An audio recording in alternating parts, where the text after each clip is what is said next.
तो दोस्तों आज हो गया 22 जून 2022। यूपी समेत देश दुनिया की सभी ताज़ा बड़ी खबरें लिखाएं सिर्फ आपके लिए। चलिए फटाफट खबर शुरू करते हैं। उससे पहले चैनल को अब तक सब्सक्राइब ना किया हो तो फटाफट चैनल को सब्सक्राइब कर दें, लाइक कर दें, शेयर कर दें ताकि इसी तरह की खबर आप हर रोज़ देख सकें। चलिए शुरू करते हैं आज की पहली बड़ी खबर।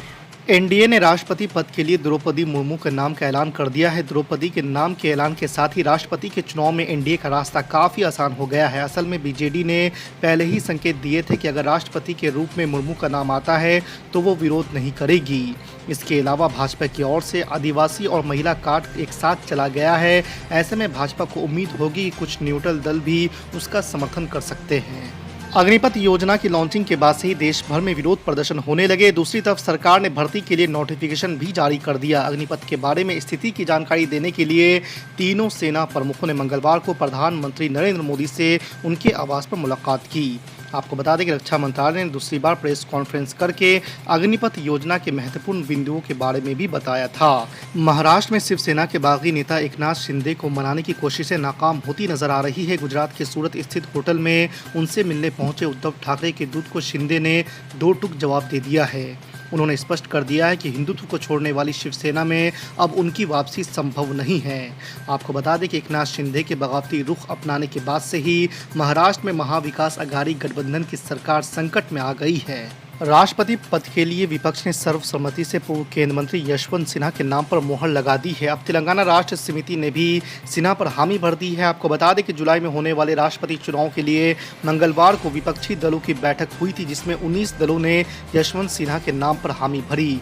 वहीं टीआरएस हालांकि इस बैठक का हिस्सा नहीं थी, लेकिन पार्टी प्रमुख के चंद्रशेखर राव ने ऐलान किया है कि वो विपक्षी दलों के चेहरे यशवंत सिन्हा को समर्थन देने के लिए तैयार है।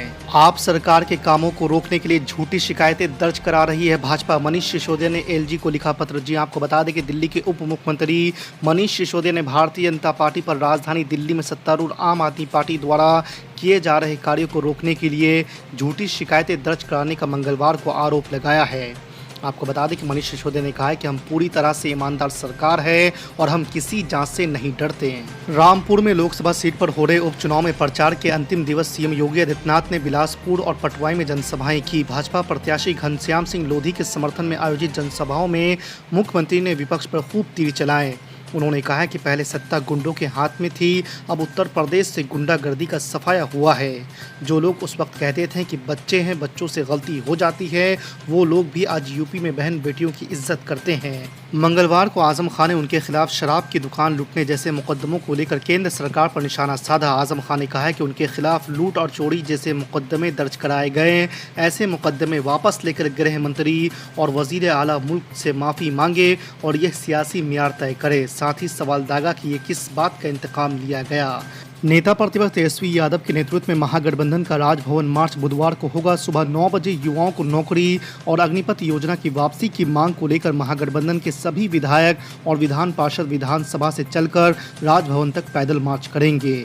आपको बता दें कि तेजस्वी यादव मुखर तौर पर अग्निपथ योजना का विरोध करते रहे हैं। यही नहीं, राजद सुप्रीमो लालू यादव ने भी ट्वीट कर सरकार से तुरंत इस फैसले को वापस लेने को कहा था। अग्निपथ योजना के खिलाफ बंद को भी युवा राजद ने समर्थन दिया था। हालांकि लालू यादव ने लोगों से शांतिपूर्ण तरीके से प्रदर्शन करने की अपील भी की थी। बिहार में आईटीआई कॉलेजों में एडमिशन लेने की तैयारी कर रहे छात्रों के लिए खुशखबरी है। नीतीश कुमार सरकार ने राज्य में आईटीआई के सरकारी कॉलेजों में 2800 सीट बढ़ाने का फैसला किया है। हालांकि ये सीटें एक साथ नहीं बल्कि चरणवार तरह से बढ़ाई जाएगी। अग्निपथ योजना को लेकर विपक्षी दल लगातार मोदी सरकार को निशाने पर ले रहे हैं। ऐसे में एमआईएम प्रमुख असदुद्दीन ओवैसी ने भी सीधे पीएम मोदी से सवाल पूछा है। ओवैसी ने कहा है कि हम पीएम मोदी से जानना चाहते हैं कि क्या आप हमारे जवानों के लिए यही सम्मान रखते हैं। इसका मतलब है कि वो चाहते हैं कि हमारे सैनिक 4 साल बाद चौकीदार बने। ये एक सम्मानजनक पेशा है, लेकिन आपकी पार्टी उन्हें नीची नज़र से देखती है, जो दुर्भाग्यपूर्ण है। 4 साल काम करो और 4 साल के काम करने के बाद तुमको हम चौकीदार की नौकरी दे देंगे। आप बताइए कि कोई अगर फौज में जाता है, कोई एयरफोर्स में जाता है, नेवी में जाता है, तो कभी पाकिस्तान के फौज से आंख में आंख हमारा सिपाही कर लाता है, तो कभी डेप्सांग और हॉट स्प्रिंग पर चीन की फौज से आंख में आंख मिलाता है। और 4 साल वो अपनी जान की कुर्बानी देने के लिए तैयार रहता है। या तो वो चीन और पाकिस्तान की फौजियों को मारता है या खुद मर जाता है। आज उन युवाओं को देश के प्रधानमंत्री भूल चुके हैं। भाजपा वालों, कहां गया तुम्हारी देशभक्ति? तुम्हारी देशभक्ति ये है कि तुम युवाओं को जो अपनी जिंदगी जोखिम में डालते हैं, खतरे में डालते हैं, देश के प्रधानमंत्री, क्या आपकी ये देशभक्ति है कि ये आपकी भारत मां से मोहब्बत है कि आप इन नौजवानों को जो अपनी जान देने के लिए तैयार रहते हैं, आप उनसे मजाक कर रहे हैं?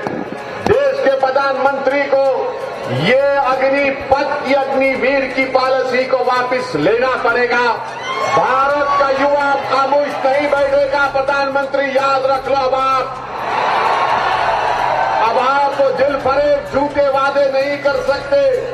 आप बताइए कि एक नौजवान 2 साल से तैयारी कर रहा है और अचानक भाजपा की सरकार कहती है कि सिर्फ 4 साल काम करेंगे, 22,000 तनख्वाह महाना मिलेगी और चौथे साल में 28,000 मिलेगा और जब 4 साल के बाद उसको 11 लाख रुपए दे देंगे। देश के प्रधानमंत्री, आपको किसने अख्तियार दिया? कौन आपने इस तरह का फैसला आपने ले लिया जो देश की सुरक्षा से आप खिलवाड़ कर रहे हैं? देश के प्रधानमंत्री सुनो, चीन की फौज भारत की जमीन पर बैठी हुई है।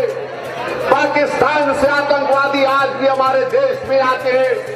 1 लाख वैकेंसी है, 1 लाख फौजियों की जरूरत है भारत को, और देश के प्रधानमंत्री कह रहे हैं कि 45,000 को हम नौकरी देंगे। 4 साल के बाद उनको निकाल देंगे।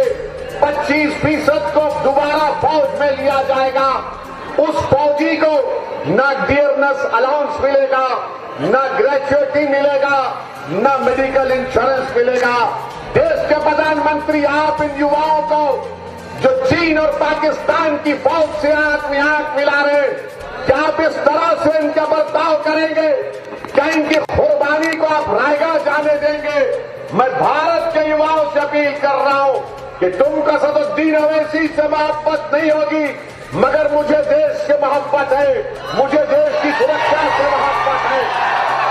मैं नहीं चाहता कि चीन और पाकिस्तान भारत के लिए खतरा है। मैं मानता हूं हमको अपने सिपाहियों को मजबूत करना है, मगर देश के प्रधानमंत्री एक फार्मूला निकाल दिए, 4 साल काम करो और फिर एक गाजर की पूंजी उन नौजवानों को उनके हवाले करके कह रहे हैं देश के प्रधानमंत्री